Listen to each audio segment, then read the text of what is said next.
Recording.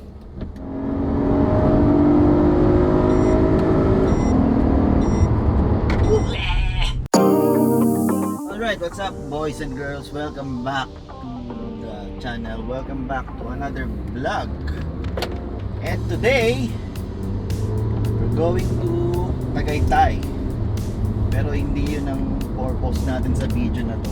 First time mo magdadrive sa South Super Highway or sa mga expressways, S-Lex, N-Lex, D-Flex, Calax, baba, marami pang iba. Ito yung mga tips saka mga rules ng expressway na dapat mong malaman at dapat mong hindi ikatakot. First things first, it's December 20, 2020. Kailangan may RFID ka na.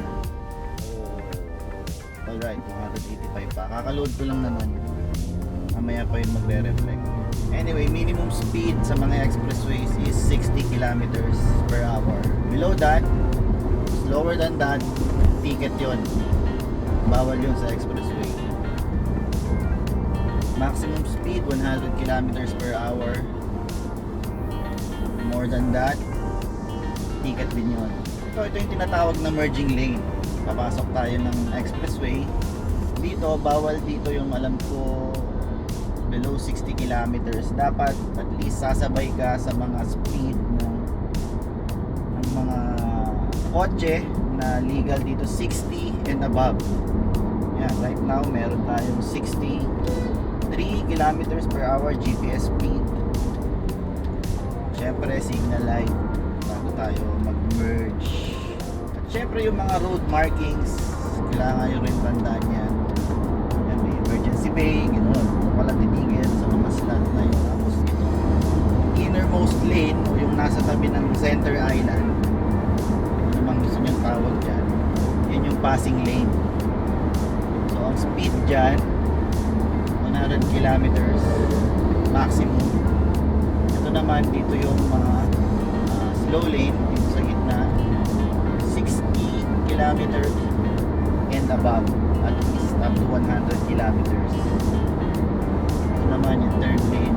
Madalas yan yung pag i-exit ka na, o syempre kailangan alam mo kung saan ka mag i-exit. Nasa panahon naman na tayo na mobile phones, meron na Google Maps, Waze. Malaking tulong din yung mga yun para hindi ka maligaw. Kasi dito sa expressway, sa mga expressways, walang U-turn.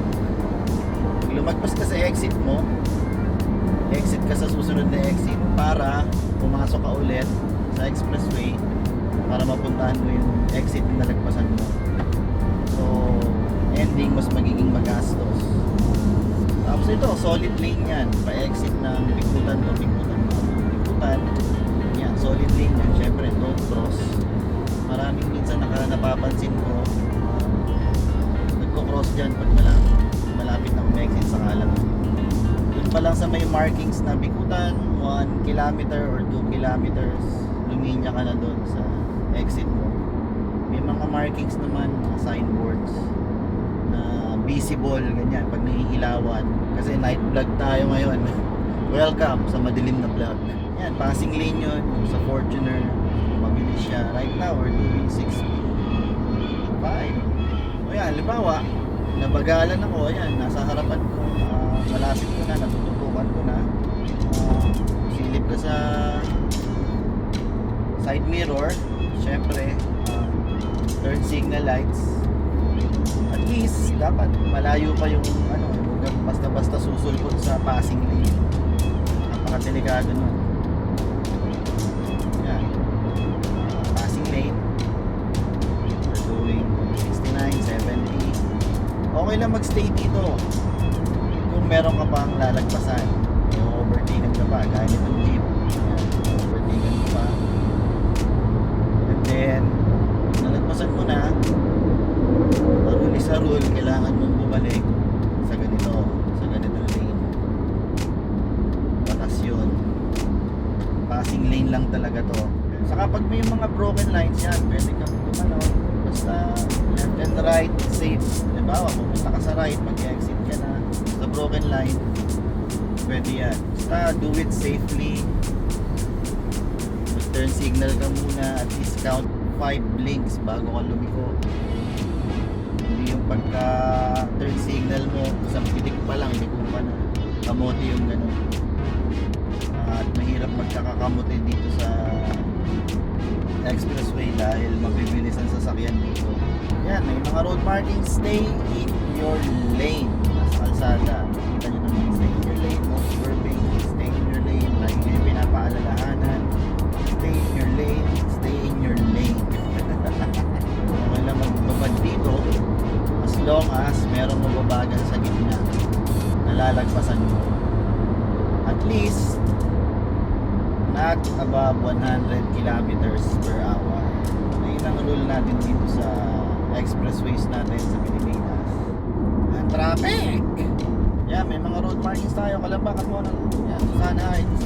Yung mga road signage na nasa outer Susana, ibig sabihin yun na yung susunod na exit. Susana Heights, yun yung doon kanina ako napansin nyo.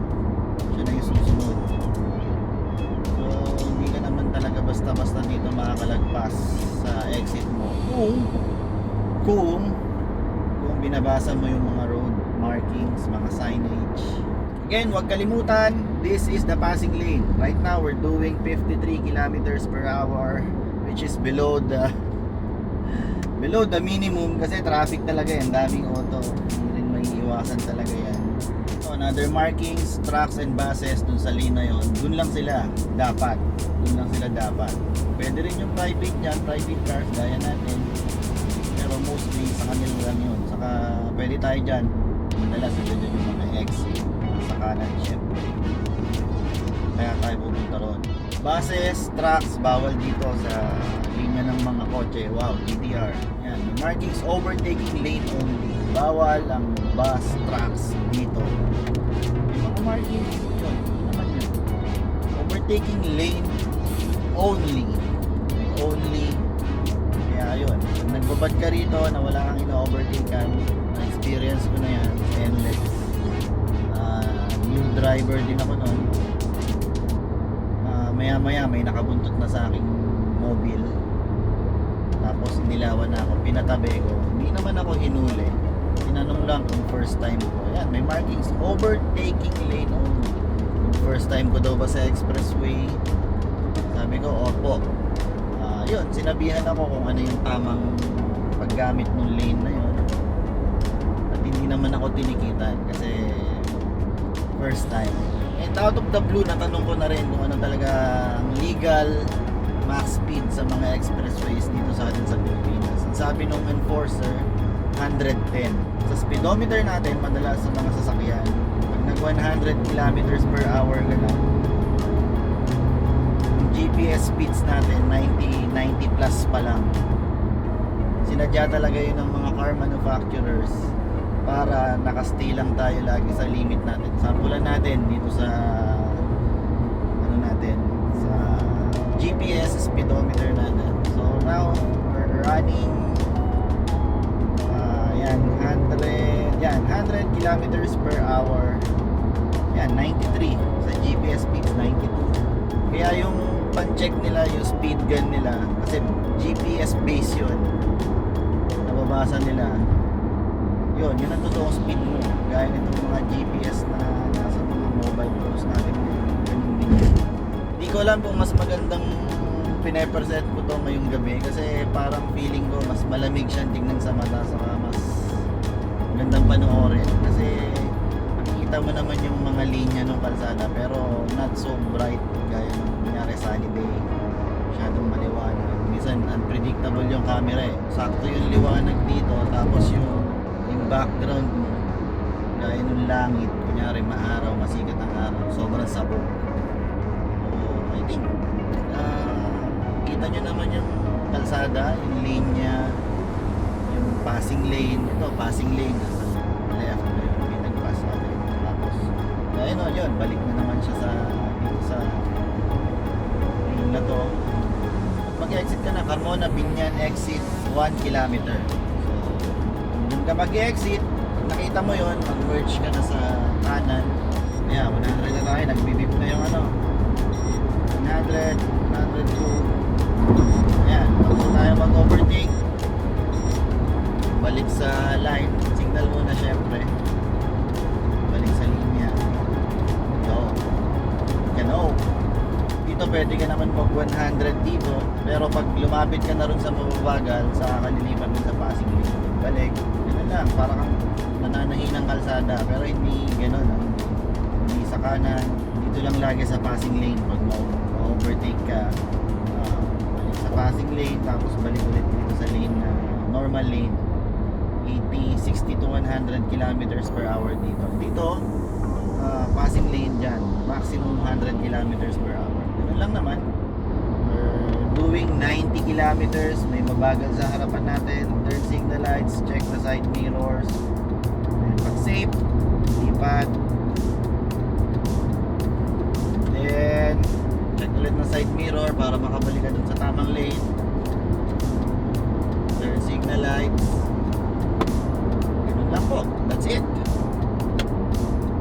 Tapos sa mga exit naman, gaya ngayon, Santa Rosa exit ako. Ayan, may marking Santa Rosa. Ito na, malapit na.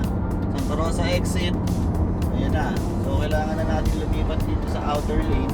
Kasi ito na exit natin bago dito sa, ayan, yung straight na linya. Kailangan nakapasok na tayo bago dito. Kasi ito na yung exit natin. Hindi tayo pwedeng papasok bigla-bigla pa gano'n. Sakak tayo. Dangerous. Exit speed 40 kilometers per hour. Low. Nalow na yung balance namin. Naka-exit na tayo sa Expressway.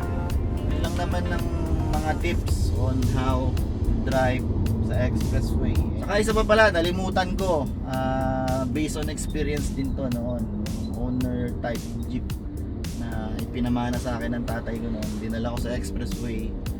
Matagal na panahon na yon. Walang isang ilaw sa likod, sa taillight. Bawal yon. Sinita ako ng enforcer, at kung hindi ka raw magagawa, titikitan ako. Buti na lang may dala akong extra taillight bulb. Ayun, hindi ako natikitan. Basta magawa mo yung taillight, hindi ka titikitan, papalisin ka. Yun lang. Taillight, saka syempre headlight, importante yan for visibility yon, saka para na rin sa safety ng lahat na gumagamit ng Expressway, lalo na sa gabi. Anyway, again, this is it for this vlog. Sana nakatulong tong video na ito sa inyo, at kung nakatulong man, please hit that like button, and mas maganda kung i-share nyo yung video na ito, dahil ito ay makakatulong sa akin, at hindi lang sa akin, pati na rin doon sa mga hindi pa nakakapag-drive sa Expressway at gustong malaman ng rules and regulations sa Expressway. Anyway, as always, drive it fast, drive it safe, para na kayong paano